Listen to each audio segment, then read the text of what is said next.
Foucault has an essay on shepherding, and how the idea of the medieval shepherd as the bishop of the church was sort of transferred over into the guy in the lab coat. So you just had a switching, if you will, of priestly vestments to lab coat vestments is what this would eventually bring about. And so once the idea of God had been removed from the sciences in after the Enlightenment with the empiricists, Locke, Berkeley, Hume, D'Holbach, those kind of characters, common sense philosophy. After that, you have the rise of, the removal of the idea of God within nature itself. And so that's where, instead of a blind process and deism, or from Descartes or people like that, we don't even need the watchmaker at all, right? The watchmaker gets tossed out.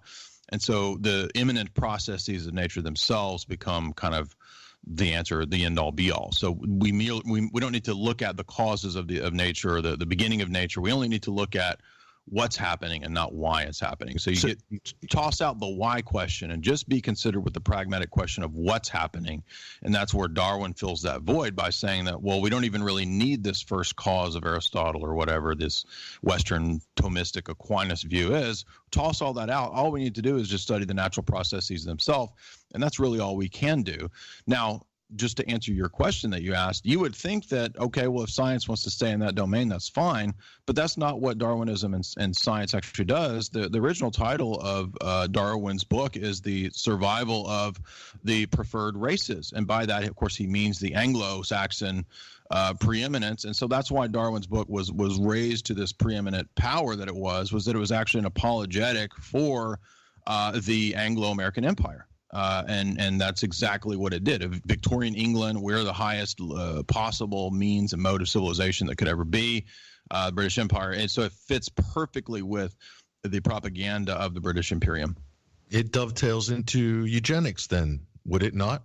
Oh, absolutely. All the families and the people involved in the promulgation and promotion of this mythology, the Huxleys, the Galtons, et cetera. I've read all those people. They're all in the same circles, the Royal Society and so forth. And so it's from them that you absolutely get the whole idea of the eugenics movement. In the U.S., it's the Cold Springs Harbor, Rockefeller funded type stuff. In the UK, it's the Royal Society, absolutely. Which leads us directly to transhumanism. But before I open the door to that rabbit hole, I just want to summarize what you said previously, which I think is very important in that. So Darwinianism, the survival of the fittest, the origin of the species, as it were, what Dawkins also promotes as well, the Big Bang Theory, I'll throw that in there. Basically, for the atheist, this is the creation myth without the creator, basically. Correct. So they've substituted. So they transferred from one institutional bit of what they would say is institutional dogma from the church, which they're reacting against, and they've substituted it with another institutional bit of dogma. It's a secular miracle, exactly. Yeah, that's a good term, secular miracle. Yeah, so I think that's an important concept, because most people see these things as completely separate and unrelated, when in fact they can be overlaid over each other, and there's a lot of similarities.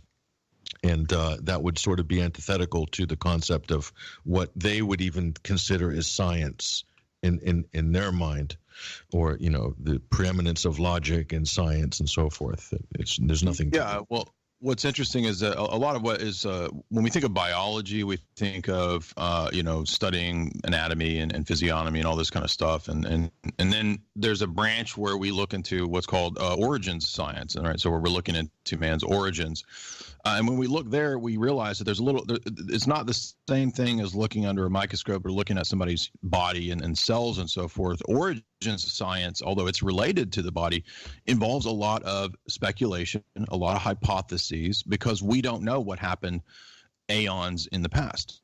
So we have to theorize, and we have to utilize a lot of speculation. Now, I'm not saying it's all wrong, or I'm not saying that we shouldn't do that.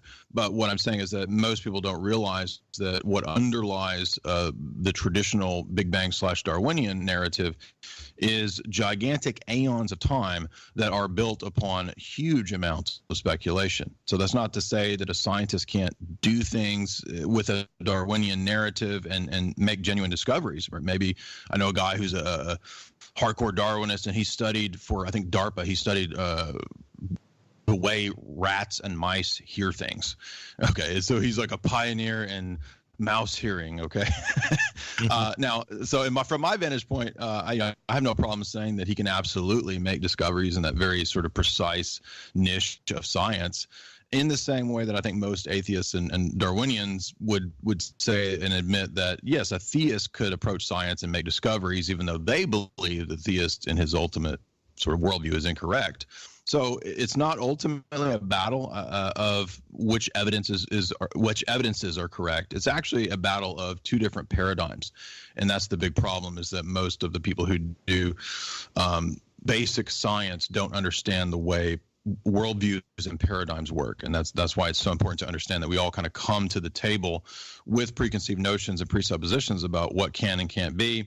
It's unavoidable, but that doesn't mean that we have to fall into relativism, because, as a lot of philosophers of science know, a famous one who's even an evolutionist, actually, Michael Polanyi, I think from Oxford or Cambridge, he has a famous book on how scientific paradigms work, and even though he believes in evolution, he actually makes this same point that, look, evolution comes with a paradigm. It comes with an assumption about reality. You can't just look through a microscope and understand and know a priori or a posteriori what happened 10 million years ago. You have to utilize a lot of interpretation, a lot of conjecture.